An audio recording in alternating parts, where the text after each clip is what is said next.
like a Southside child. Miami Mayhem. Let's go. Miami Mayhem. You from the 3 to 5, you already know. DJ Quick and Alex, welcome to the show. Breaking it down, hands in the air. Feel that raw hit everywhere. One team, one dream, one big noise. Turn it up, let's hear that voice.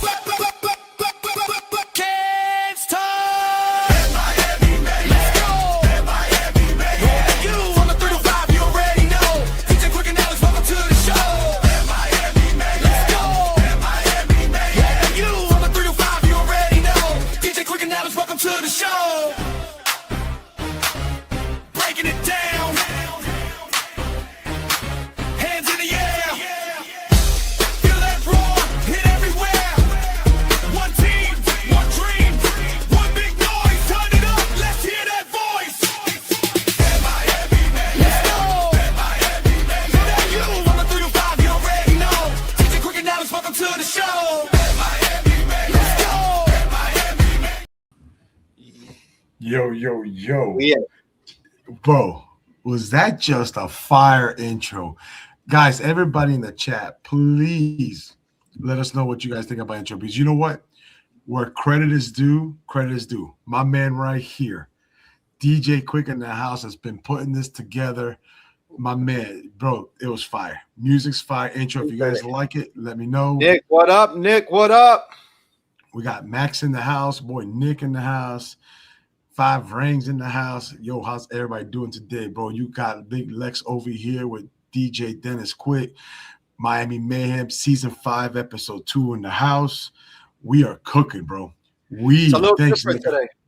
A little different. We got a guest, man. We got a guest. I feel good about it. Yeah, he should be here in about 12 minutes. Guys, let me apologize to everybody. I am dressed. I am traveling for work right now. I'm out of town. And, of course, I'm a dumbass, and I forgot to pack my show clothes. So I do have the Rock hat. I got the Rock. Played for the Canes, so we good. With the Hey, long Lex. going on, When we go in clubbing. Yeah. I got the it's Under Armour. But bro, you got Miami in the house. Let's go through a couple little things before our guest gets here. Number one, and we want to let everybody know Miami Mayhem is moving to Tuesday, 7 o'clock. Starting next week, Tuesdays, 7 p.m. We're trying to spread out the shows a little bit with Canes where there's a lot of us together. He lying. He wearing that Canes tidy wig. Hey, bro. Tidy wig. I ain't got no hair for a wig, bro. I could use a wig. Hey, man, you got a fan here. Juan Manuel said you fine, boy. Bro, Juan's been our support in our show for 5 years, man. And man, Juan's cool as fuck. Hey, look, guess who that is? Canes P66. That is the Miami Mayhem tailgate chef. You do not touch that man's grill, right? Right then, you know, DJ, you don't touch that man's grill right there. Toronto Tuesday, 7 p.m.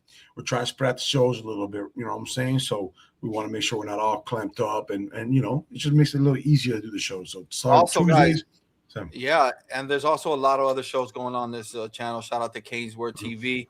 I checked on a couple of other shows. Amazing stuff. Yeah, man. Caneswear right here, sponsor of the Miami Mayhem show. They've been our sponsor for, I think, 3 years now. You got Brett, you got Jeff, you got all the boys over there, man. And just to let you guys know, this game day, first home game, not the first game, the first home game against FAMU, we will be doing a little morning show from Caneswear before they open. Miami Mayhem might be doing a small giveaway. You know, maybe I go pick up a little shirt there and let's see if we give it out to a fan or something. Do a little fan thing, appreciation. I like that. We've done it every year, DJ. You know, DJ's my new co-host, AO. Hey, shout out to AO, part of the Miami Mayhem group. That's why you see 3 of us up there. He will be doing the tailgate show, but he's just right now family and work. So AO, we love you, brother. We can't wait to see you on Saturdays. But every year, we've always done a little giveaway, something for the fans, maybe a little polo shirt or something. So we got that coming up. Guys, unfortunately, I cannot go, and I was planning on going. I cannot go to Notre Dame. Dennis can't go either because he has to DJ my daughter's wedding.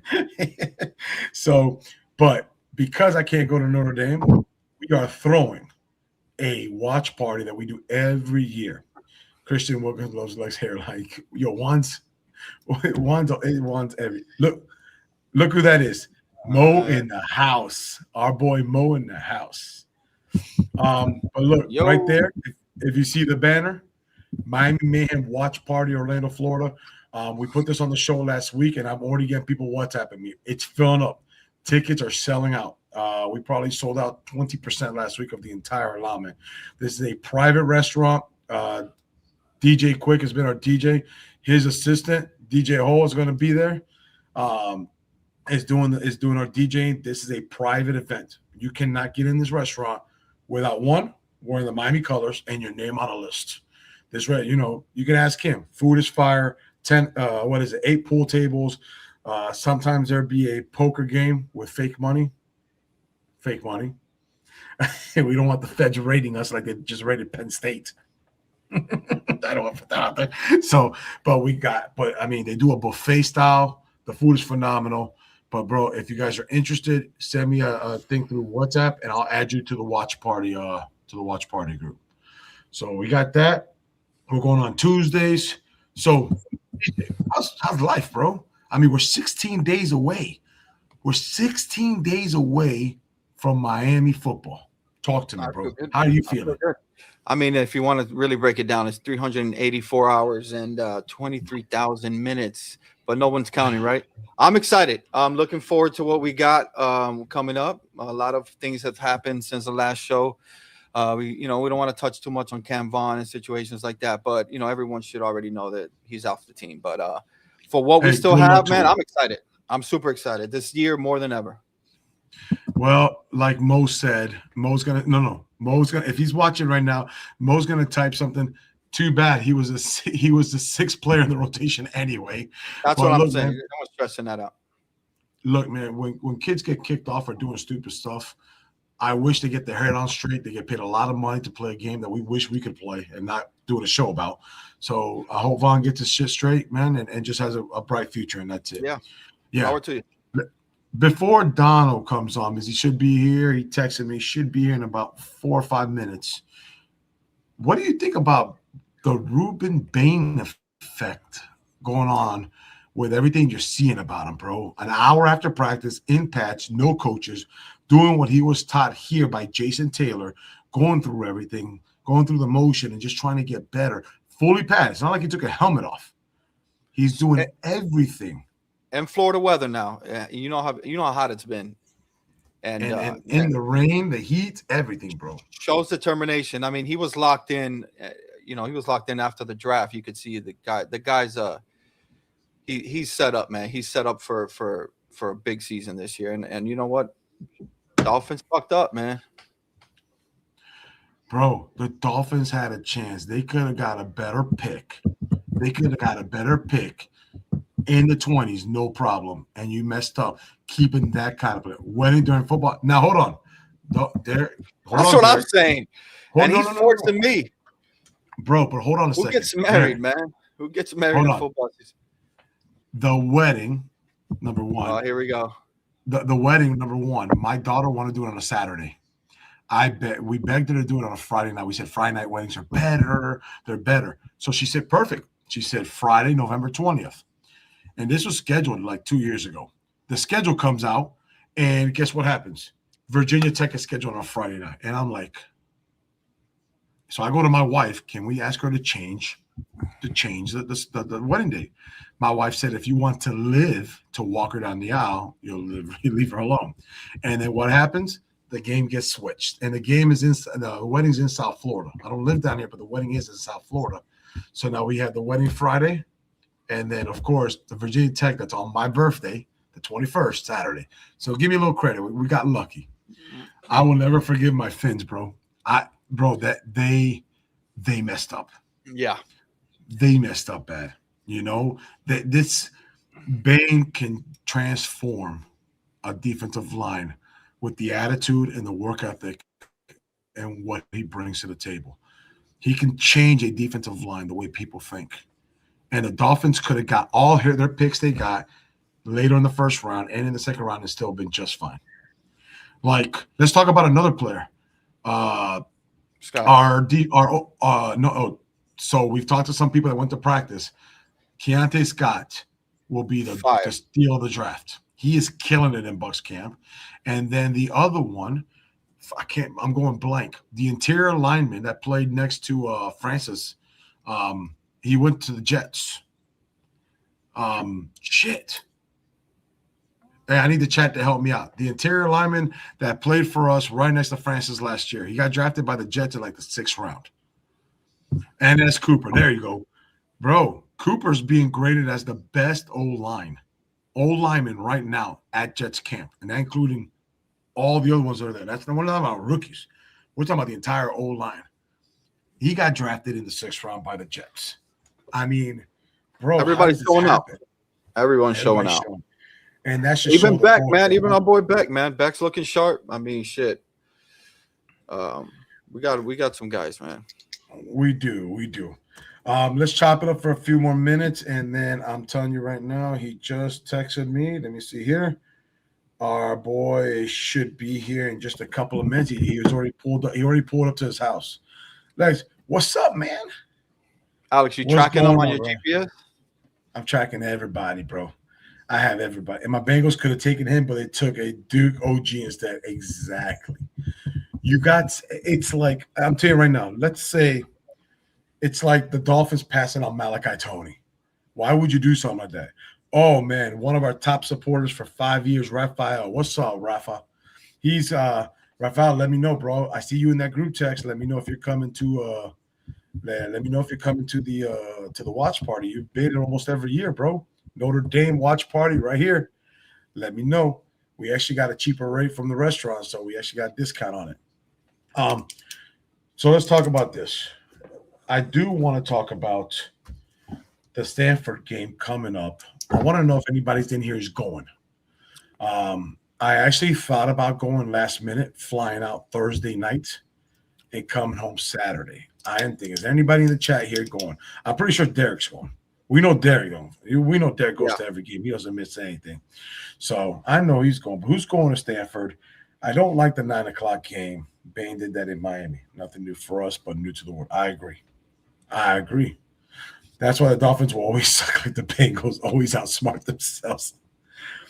Tony Schloberg, you and your wife will be there. So I've got some ticket offers. I have points for the flights. I'm really thinking about pulling the trigger and just doing a solo trip Thursday night or Friday morning, head out there. You know what I'm saying? Even Alex Ballman is showing up at Taco Bell on Fridays. That's messed up, big dog. That is messed up. But I'll let you guys know next week, Tuesday, 7 o'clock, if we're going. Guys, we're just waiting for Donno to pop up. He was home late from soccer practice. He said he was home at 7:10. I live in California. Oh, that's easy, bro. What part of California? Bro, cheating. What part of California? I'll be in San Diego next week.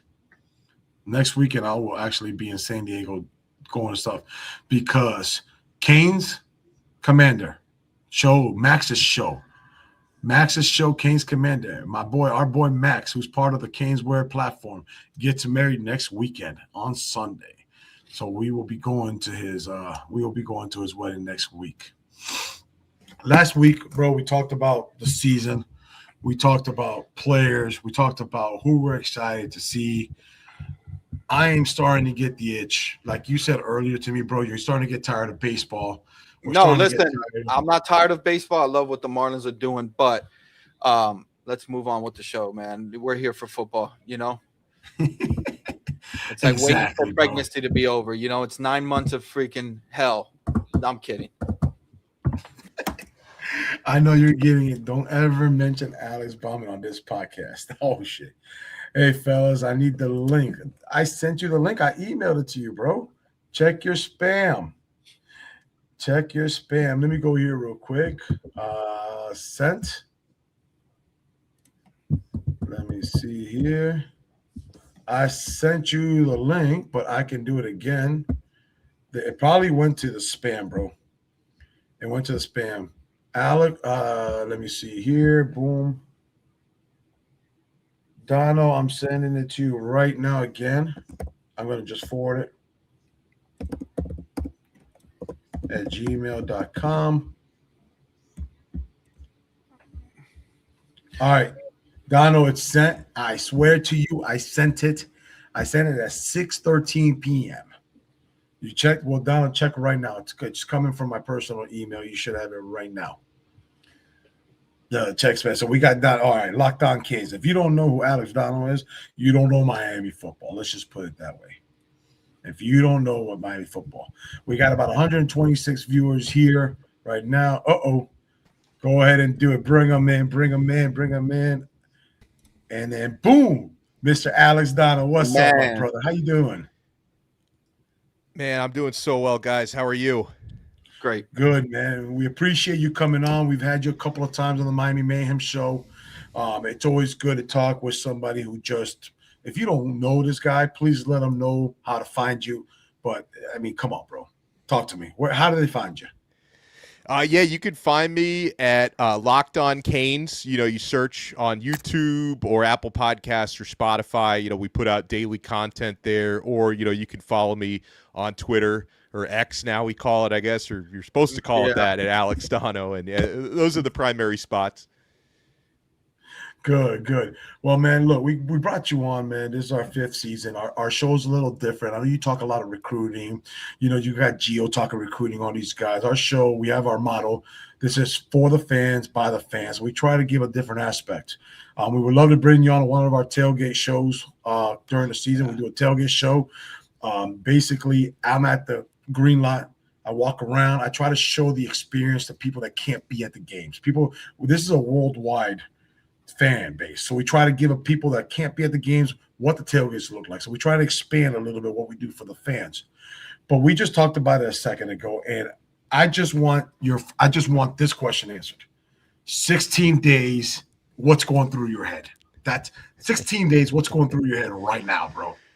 I think the first thing for me is I'm so excited to see Darian Mensah, because that's the shiny new toy. I mean, and I've got to watch him obviously in practice a little bit, but, practice and the games are different. Like I can, remember, the excitement of Cam Ward 2 years ago, right? Actually watching him in the Florida game, which was the opener for him at Miami, versus watching him in practice. It just hit different. So I think I start there, and then of course there's a lot of players on this team that I'm excited to watch again.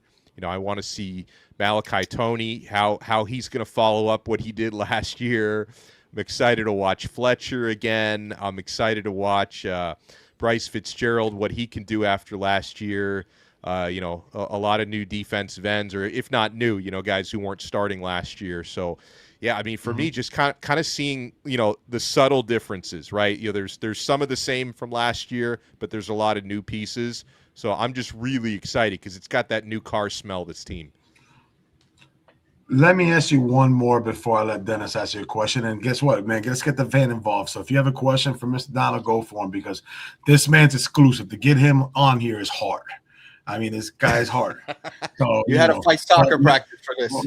Exactly. Yeah. But, we with having the show and getting to build relationship with people, I'm hearing the same thing at practice. I'm hearing the team's pissed off from what happened 9 months ago. The team lives it every day. And even with the change of attitude we had last year, which is the culture change that Mario's been putting in, which took 5 years, it's still evolving even more. And that this team is even more pissed off than they were last year. And it's showing in practice. It's showing how the intensity, how people are doing film, just a work habit where does Mario finally have the intensity and the maturity, which is big on the team? Does he finally have it through the entire team? Are we finally taking that next level, which Mario said he won't leave until it's done? Yeah. I mean, to what you're saying, Lex, and it's a great question about the team being pissed off. That Mario loves that. He talks about positive anger is what he wants these guys to have. Like they're just angry about everything. They want to take it out on their opponent, but you harness it, right? Like positive anger is not, the stuff you do outside of football. Positive anger is what you harness in football. And I just think, the team is really built in Coach Cristobal's image, because he has recruited and signed, the types of players who have that sort of mentality. And so there's not even a whole I'm AI. There's not even a whole lot that Mario does because Mario, and like every time, you know, we talk to him, he says the same thing. Like, he wants the team to be player led, right? Like, he wants to have, and I think he has a really strong leadership council, right? You know, with people like Mark Fletcher and like Malachi Toney, you know, kind of setting the tone, and Darian Mensah, of course, kind of setting the tone for the entire locker room. And obviously coaches are important, all the instructions and all the teachings and everything that comes along with that. But when it comes to really like policing each other, holding each other accountable, like most of that comes from the locker room. And so, you know, I think we've had it now. For Mario, he's heading into year 5. So, you know, the entire roster is his. There's guys he's recruited. There's guys he's handpicked out of the transfer portal. And the fuel that they run on is that positive anger. And to what you're saying, like, I don't even know if they're like specifically pissed about what happened in the national championship game. I just think they're pissed in general, right? I think that's just the way they kind of conduct themselves, because there's also a real emphasis inside the locker room to kind of forget about, you know, what happened, you know, was it January 19th at Hard Rock Stadium? Because that was last year. Like, they want to completely but it's hard because it's hard because yeah, you know why? And it's not because of what happened. It's where it happened. It happened on your field. So it's like every time you step for a game, you're like, God damn. Yeah. So that's what I think that makes it harder, because the competitiveness of this team, I guarantee you, I feel bad for Stanford. And I feel bad for FAMU on the first home. I feel bad for those teams. I mean. Because I think we may have 1 or 2 players ejected in the first half for just knocking someone's teeth. I do feel bad. And it's not – look, I think Stanford is in a better place. Andrew Luck, very smart player. Yeah. Guys, you know, he's doing whatever he can with the team. You know, there's not much you can do. I mean, Stanford, if you don't have a 1,600 SATs, you're not getting in. So I don't know how football players are getting half the time over there. But I feel bad for Stanford, because I think Stanford's going to get the brawl of it for the first game back, you know, and that's why. And the way I kind of look at Stanford, and, you know, I've been wrong before, you know, before the season starts, but I think that they might be even taking a slight step back before they take a big step forward, because – like you mentioned about like the 1,600 SATs, for that reason, it's very hard for them to take transfers. And they lost a lot more out of the transfer portal than they brought in, because it's really difficult to transfer your credits to Stanford. I've been told that before by Stanford people. So I think the way Pritchard, their new head coach, who's a Stanford guy, and he works for Andrew Luck, who's a Stanford guy, who's the GM, I think they're just going to really focus on building it through recruiting. And so I like, listen, Miami's favored by 23.5 points in that game. So obviously, you know, the sports books feel the same way I do. Like, I think Stanford, I think eventually will be better, because they are investing a lot into NIL, but they're doing it the slow way. Like, they're not, you know, Miami kind of is a hybrid. Miami recruits very well, and they take very good transfers. Stanford, I think, has to do it like 95% through recruiting. So I think it's going to take them a while to work their way back. Agreed. Dennis, what you got for Mr. Alex? Alex, looking at the schedule and looking at it as a whole, obviously there's some games that you think about, you know, what could happen. What is the one game that you could say to yourself, this one kind of scares me? I mean, I'll say beyond Notre Dame, of course, because that's, you know, yeah, because that's the answer. I'll give you a couple, because like the next obvious choice, I think, would be Clemson on the road, right? I know, you know, this is going to be, you know, the first time in a while where you can say, like, objectively, Miami has a much better roster than Clemson. I mean, we did beat them 3 years ago, but it was a really tight battle. But then when we used to face Clemson, when Clemson was Clemson, like, you know, they got Al Golden fired. It was like mercy rule every time. So the shoe is on the other foot now. Like, Miami has the great roster. Clemson has a good roster. But going into Death Valley is never easy. Agreed. And then, like, you know, I'm very curious as to what Virginia Tech is going to look like this year, with so many of former Penn State backups, you know, but, you know, good players that follow James Franklin there. So Virginia Tech, I think, could be difficult. Could be. We'll see how they look later this year. some people might say North Carolina because that's a road trip right before Notre Dame, but I think that team stinks. Like I don't think they have much of it. Like half of their I think coaches they are on dropped down. I think for sure. So it's like, Wake Forest is one where they were the quietest 9-win team of all time last year. Like people don't realize that they were decent last year, but the Canes should be able to take care of business. So those are a couple, right? Landmines that you want to avoid. And now I think Miami will be more than motivated for Florida State. I think that's they're going to be ready to hopefully put belt to what in that game. Yeah, we could say you could say it, but belt to ass. Yeah. BTA. Well, look, I kind of agree with what you guys are both saying. I don't think the North Carolina game is even going to be close. I think that's going to be a bigger whooping than Stanford, honestly. I agree with the Virginia Tech game. I think James Franklin is a good coach. He just couldn't get him over the hump. He brought some good players in. I think it was 2 years ago. Remember when we played 2 years ago against Duke with Cam? Like the first half was a little tight. We might have been down actually by a couple of points, or it was tight at halftime, and then the second half we just robbed them. I could see a Virginia Tech game like that in Miami. I don't think we lose. I think we win by at least 14 or 17, but I could see them coming out because Virginia Tech has always been a thorn in the ass for Miami over the last 3 decades. We know that. It was Virginia Tech, or that's always been. Or whenever we play Virginia, any of those two schools have always been a thorn. So I agree with that. Real quick, hey, I know you're at every practice, so let us know what you can say about this. Now, guys, I haven't heard this at all. I've heard that the centers, you got to play around the centers. The centers are going to be game planned because of some stuff. Now, I don't know exactly what stuff that's, but I've heard that there will be some game planning to making sure that we're moving and we're getting the right reads and the assistance there. What can you tell us about the centers because I know they're doing better, but say what you can. Well, I mean, the issues were really at the most in the spring game. I think that they've been cleaning it up a little bit. The real games are going to tell the story because even like you guys remember, even James Brockermeyer, who had overall a very good season last year, there were a few games where he had some snapping issues.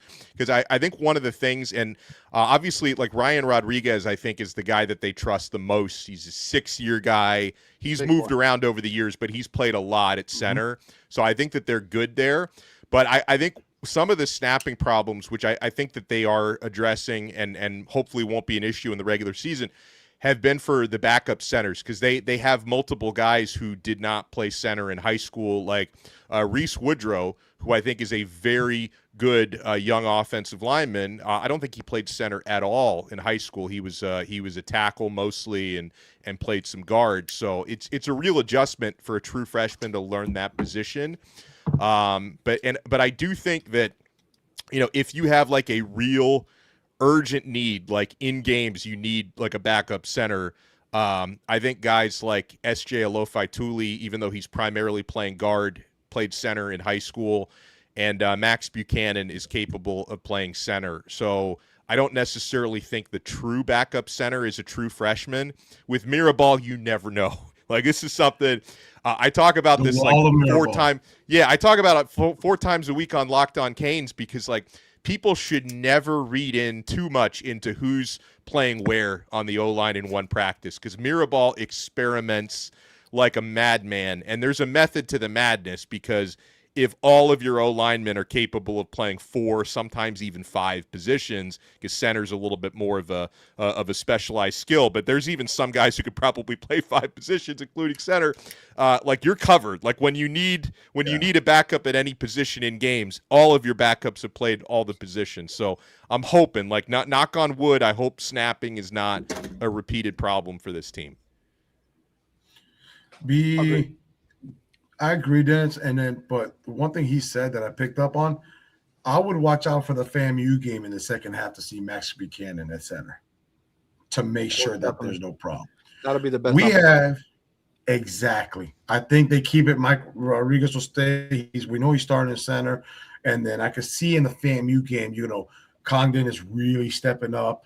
You've got Max Buchanan fighting. I would love to see the second half. Now, you know, Mario in the second half of a FAMU game, the first series, maybe the second, he'll leave because he wants to get the reps in there and he'll make switch. So look, guys, we don't tell Donno what we're doing. We just like, this is for the fans. We like chopping up football. We just talk about and I don't want to know. I want to be surprised. Exactly. So here we go. We got something called rapid fire for Mr. Donno. We're going to let DJ Quick go first. He's going to ask you 5 or 6 questions. Okay. First thing that pops in your head, don't think about it. When he says the end of the question, you got 1 second. The first thing that pops in your head, and anybody up in the chat who wants to answer too, we'll recap all the answers and then we'll go with my questions. So are you ready for rapid fire, Mr. Donno? Let's go. Then DJ Quick, go. start your All right, shit. Alex, Miami's final predicting year as far as their record. What's their record? I say 11-1 regular season, and I think they I think they get back to the title game, and that's all I'll say. I don't want to jinx anything. All right, name me a player other than saying the word Tony and Darian Mensah that you see in the offense having the superstar year. And I'm gonna join the Dalen Upshaw hype train. I think he's practiced so well. Said it last week. Yeah, I'm gonna get on that one. All right, Darian Mensah, Heisman contender, yes or no? Yeah, he'll be in New York for the ceremony. Let's go. What you got, Alex? I'm gonna go a little different. I'm gonna put this to you. Last year, Miami was number 1 on defense in sacks with 50. Over or under 50 sacks this year, Miami defense? First thing that pops in your head. Over, because I think there's going to be coverage sacks too, because the secondary is so good. We had 12 interceptions last year. Over or under 12 NITs?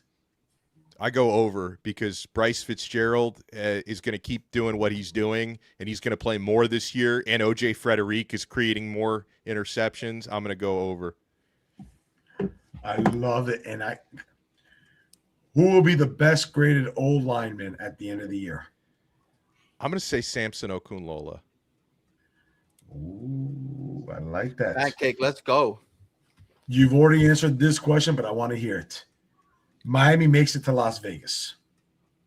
Yeah, I mean, I'm almost confident enough to book my trip, but I'm too superstitious to do it, because if I book trip, yeah, if I were to book my trip now, they will not get there. I'm gonna wait. I'm the opposite. I've already got my hotel and everything booked in Vegas. I had booked my Miami trip because I was at the game here at the championship. I booked my Miami game before the playoffs started. So I'm doing it the same way. I'm going to book it before. I booked it before the first playoff game. I had hotels and everything already booked down here. And when the Hard Rock gives you a free room for the national championship, you just book it anyway. Yeah. I had 5 nights for free here. So that's where I'm at right now. I love it. So he answered one. He gave you one question. Defensive surprising player of the year. First one that pops. Kellen Wiley Jr. I'm a huge fan. Wow.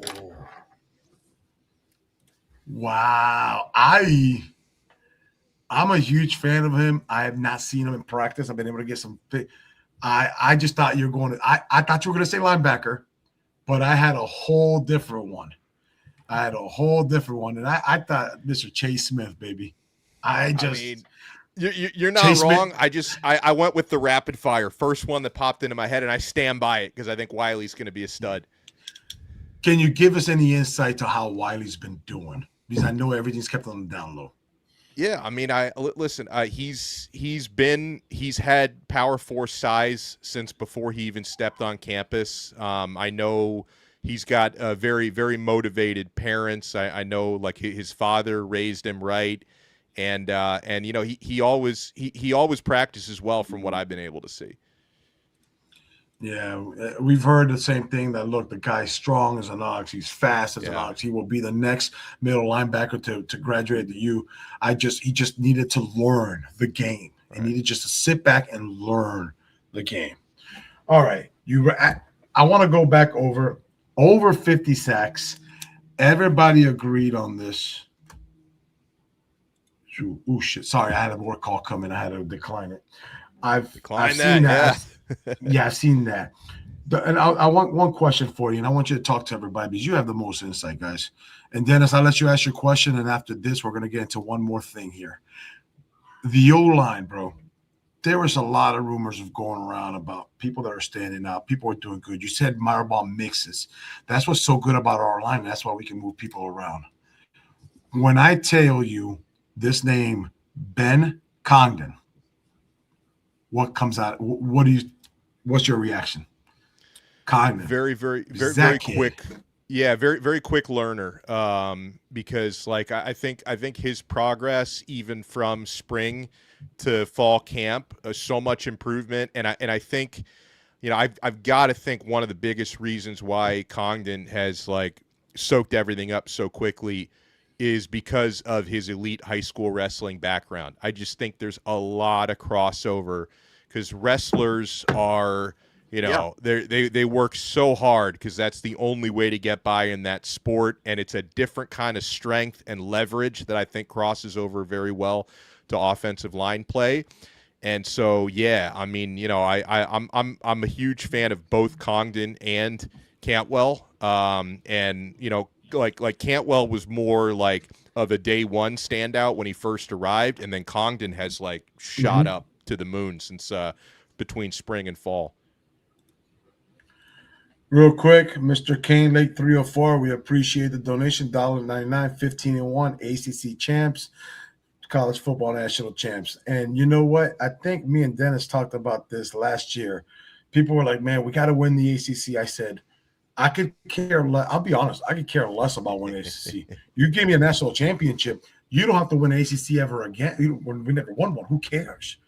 I just don't think the win the ACC gives you a first round bye, which what we saw is it'd be nice to play the first two games. The first two games, if you are a top 4 pick, you get to play your first 2 games if you win at home, which is not controlled by the college playoff football series. Because, man, the way they controlled the tailgating last year sucked in here in Miami, man. We didn't follow any of the rules, Alex. We tailgate together. They had all these rules. No DJ setup. My man had his setup. No grills. We had 3 grills. No loud music. Who cares? Don't save parking. When I pulled up, my boy had my parking spot. We did not care. And so we're glad that we want to get those Miami games. Our trenches are set. Lord Backerton, yes. I got one question. No one's talking about the kicker position. Who's looking like it's going to make the starting roster, and are we worried because one of them is an FSU? Yeah, I'm in the same place you guys are because you don't really get to see much kicking in the media viewing. So it's like when I was at the spring game, like I noticed Weinberg, who's the former FSU guy, in some warm-ups, and I know like he's got a leg, but this was again like no rush, like kicking off the tee, like he was nailing them from 60 plus. But again, that was not like a real game situation, right? I haven't watched Olsen as much because I watched more Florida State last year than Northwestern, obviously. But I know Olsen has more experience and he's got like a better career percentage.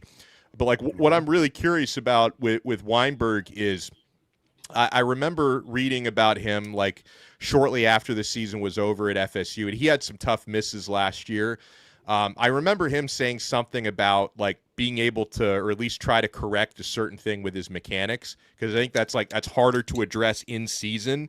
But I think like there was something about his kicking mechanic that he felt like he could tighten up, and I'm hoping he has. But I'm as much in the dark on this as anybody is, because like I remember last year I assumed Auburn, the former Texas kicker, was going to win the job, and Carter Davis ended up being the guy. So I have no clue what's going to happen this year between Olsen and Weinberg.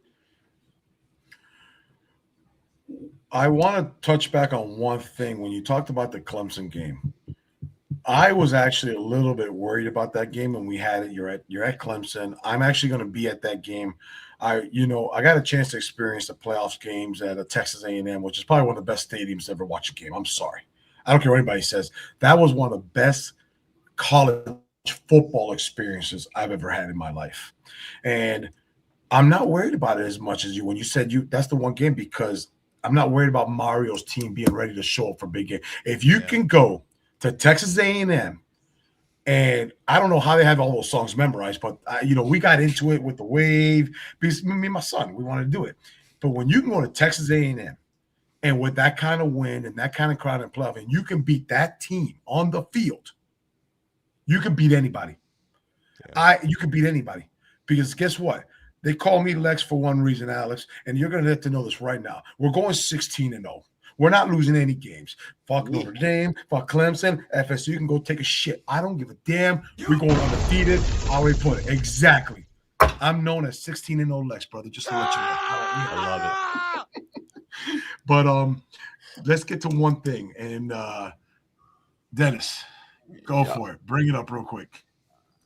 It is time for the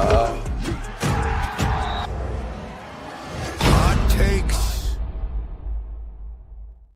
So it's been a couple of years since you've done this. Again, we have not practiced this. We didn't tell them we were doing this. This is something that Miami Mayhem does. We do something called, Lex, are you that confident? Actually, I am. Because someone said it here earlier, this might be the most complete team, even with the O-line being young, that Miami's had in the last 20 plus years, maybe 25 years. This is a complete team. So when Miami gets into those late games where we didn't have depth and Bain wasn't coming out of the game, we have that. We are 8 deep on that defensive line, guys. We're 8 deep. We're 4 deep. With that cornerback room can rotate and stay fresh. I'm that deep because of the confidence. We're deep. This is just an overall better team. And we're talking about losing Bain and Mesidor and Francis, guys, and Markeith Bell and Cooper. We are a very complete team. Complete teams can overcome games when they run into issues. That is the difference. Right. But let me do this. Even with the freshman O-line, Miraball's the one. I won't question Miraball and Mario on this team when it comes to O-line. And they prove us wrong. So, hot takes. You did this with us a few years ago. I'm going to remind you what a hot take is. I want 2 hot takes from you. 2 hot takes. A hot take is, we usually, before the season, it can be anything you want. You could tell me a score prediction, any prediction that you want about Miami, but I want something here. Now, I can give you an example. DJ's quick hot takes from last week, from our first show back, because we are only during the season. We take a few months off. He said 2 wide receivers with over 1,000 yards this year on this Miami roster. Yeah, it's a great one. That's Iowa. I had Mr. Armando Blunt over 12 sacks by himself for the year. I think Blunt's going to kill it. That I am excited to see him. I said Armando Blunt over 12 sacks. That kid's a monster. And it's just going to release. So give me 2 hot takes. It can be coaches. It can be the fans. I could care less what it is. Give me 2 hot takes. Yeah, I'll give you 3 because I'm not sure if this first one is hot enough because it seems almost obvious, but I'll give you 3. The first one is Mike Norvell will get fired either the night of or the day after the Miami game. I think that's when that could happen. I think Miami's going to beat them so badly at Hard Rock.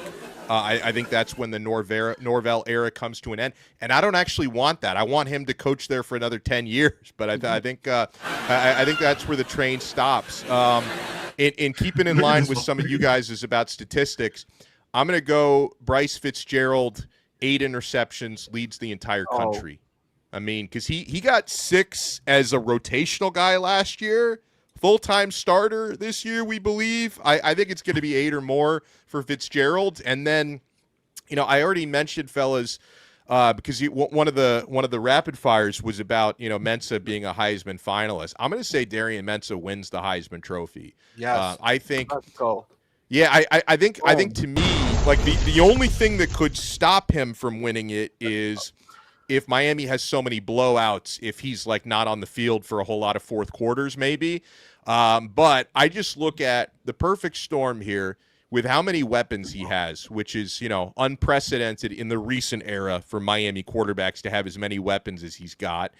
He's in the big stage now because you couldn't be a true Heisman contender at Duke. You can be that at Miami, and 100%. I think Miami's going to really put their like promotional muscle behind him. Like they did a really good job. It wasn't enough to get Cam Ward the trophy a couple years ago, but I like the way Miami got behind his campaign. But I don't think Miami's going to have like a couple of tough losses like they had in the Cam Ward era. So I don't know. I feel like this is Darian Mensah's year. I think he's getting underrated a little bit nationally, but I think the Heisman is going to be his, and I think he's going to be the guy. Before you give me yours, DJ, that's very possible. I mean, there's about 2 or 3 games that by half Mensah could be at 15 touchdowns, 20 touchdowns in 2 games. You know what I'm saying?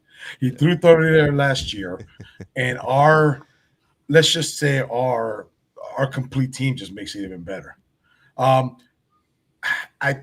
love your take on the Norvell, bro, but I can't remember. So it was stated on social media Norvell's buyout goes down at a certain week, and I don't know what week it is.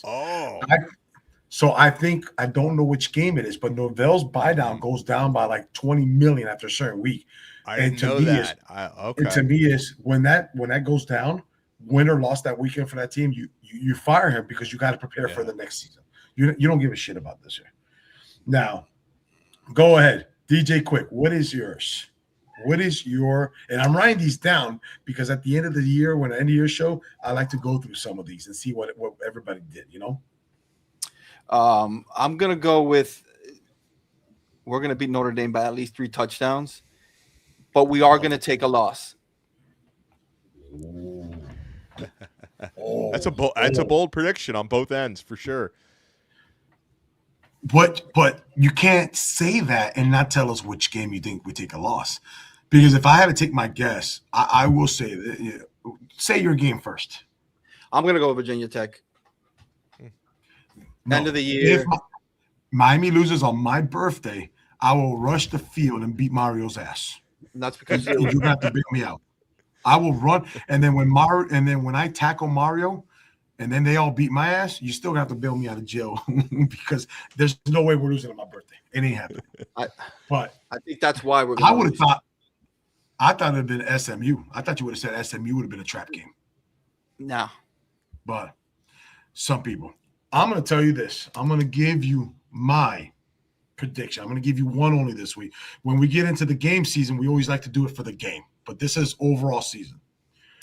Miami, whether it's first, second, or honorable mention, will have 5 All-Americans this year or more. I like it. We will have 5. Can you tell me which 5? I'm going to go, let's just say Tony. Yeah. Mensah. I'm going to say Tony, Mensah, Moten. Yeah. Fitz. I think Fitz should have been. I don't know how he wasn't the freshman All-American last year when he led almost the country in interceptions, but they put the FSU safety out there. What the hell? Okay. And here's the thing: is I think Mark Fletcher finally gets his recommendation over Lacey and all them. Lacey and I forgot which other running back. I think it's the LSU are the ones that are getting all the talk about. But yeah, the one at Mizzou as well, Hardy, I think. Oh, Mizzou, Hardy, yeah. Yes. Yeah. So those guys are being talked about, and when you end up at the end of the season, which, look, man, even if I take my Kings hat off, I think we're in Las Vegas because of how good we are and how complete we are. When Mark Fletcher shows what he does, I think those 5 get in there, and do not sleep. Do not sleep on maybe having a 6, maybe an honorable mention. But I think we have 5+ All-Americans on this team end of the season. So, guys, if you have anybody has any questions there for Mr. Alex Donno before we let him, he just rushed over from going on. You know what? What do you think about this, Donno? Are we sleeping on Torrey, the undisputed leader? Yes. I think everybody is sleeping on Torrey because the big thing, and I got a chance to talk to him in July in a one-on-one, and he is in such a good place mentally because this is his second year removed from the knee surgery that he had 2 years ago. And like he's right. I've heard that, obviously every knee injury is different. Like the no two ACL injuries are exactly the same, but I think it's pretty well documented that when you're coming off ACL, usually you're even better physically the second year off of the injury, because he was just coming off of that last year. He still had a very good season last year.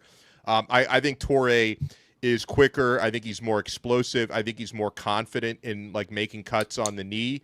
And he's one of the most experienced players in college football, period, in his 8th year. So yeah, Torre, I think is getting slept on. Dolphin Derek said, any All-American on the O-line that you see? I mean, I could see either Cantwell, Congdon, or both as freshman All-Americans, and I could definitely see Pancake Honcho Okunlola being an All-American. Happen. Yeah, because like he was like a co-starter last year, but like his, for what it's worth, because I would go over the Pro Football Focus numbers after every game. That was just like kind of a part of like the shows that I did during the week, and like his PFF numbers were always through the roof. And I'm like, man, like people like the statistical guys realize how good he was more than anyone else, and I think he's going to have an even bigger role this year. So I think he's going to be an All-American. I agree with you. I think Samson, I don't think he's going to get the recognition he should, but he'll get like the second or third team All-American. Yeah. But what I like about Samson is he's one of those players that did it right. 5-star, maybe not the best competition in high school. Everybody thought he was an automatic starter. But guess what? It took him years. But he decided to put his head down. We all know, look, NIL, he's getting paid more than enough money. But he put his head down and said, if I just stick to what I'm doing, my time will come. And right now, the college football traits is nobody's sticking around. Oh, I didn't play. Okay, I'll transfer tomorrow. Let me find a team that's going to play me. And for Mario to be able to do that with the old lineman, whoever in the hell talked to our running back room and was able to keep this running back room together deserves a raise, because this is very, very uncommon. It doesn't happen anymore in college football. And that is the culture change that we talked about that Mario said has been working. It's Mario finally getting this team, this university to where he wants it. Yeah. And I think it's showing. It's showing. We don't have exactly. If people think that these players that are leaving Miami is not because of playing time or this and that, I'm sorry, Alex, maybe if I'm wrong, correct me. I think it's different. I think it's, hey, you're not going to play here. We can find you a place to play. We'll help you out. Mario's been known to help players find homes and say, you don't have a chance, and let me bring in somebody else. But if I'm wrong, tell me. But Alex, I really think that's the coach. It's not people leaving. It's Mario having his one-on-one conversation and saying, look, you're just not getting there. I think this is a better place for you to fit. I'll be more than glad to make a call for you. You're 1,000% right. I think like maybe there have been like a couple guys over the years, like not even like last year, because like one that kind of surprised me was Isaiah Horton. This was like 2 years ago when he left Miami he went to Alabama. Like that may have been like the one who was like more of his decision, and I might even be wrong about that. I can't speak for the coaches, but that was one that I felt like was probably more his decision than Miami's decision. Most of these guys are, like you said, like they're not going to play much here, and it's just that's the reality of college football in the transfer portal era. Well, guys, if anybody does anything else, Alex, we appreciate you coming on the show. We'll bring you back on. We'll bring you back maybe like bye week. Let's chop it up during the bye week a little bit. Just hit me up as long as I'm not at soccer practice. I'll be on time next time. But 16 days away, guys. Alex, you have a great evening. We appreciate you coming on. We'll talk to you soon, brother. Thanks, gentlemen, and thanks to everybody who tuned in. I really appreciate it. We'll talk later. Thanks, guys. Go real quick.